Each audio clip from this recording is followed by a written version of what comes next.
হ্যাঁ মানে বল, কি হয়েছে তোর? তুই এরকম কাঁদছিস কেন? কি হয়েছে? কি হয়েছে বল। কাঁদিস না। কি করেছে? সুবর্ণ কি করেছে বল। আমি যখন ঝগড়া করি তখন সুবর্ণ শুধু মন দিয়ে শোনে। আমার সাথে কোনো তর্কও করে না। শুধু হাতে হ্যাঁ মেলে আর নাতে না মেলে। আর বলে কিনা তুমি শান্ত হও। কোনো ঝগড়াই করে না।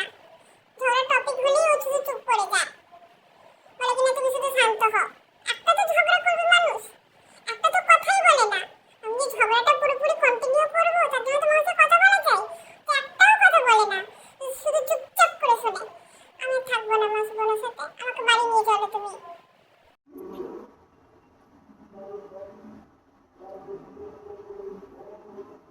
শোন না মানা, তুই ঠিকই বলেছিস, তুই চলে আয় বাড়ি।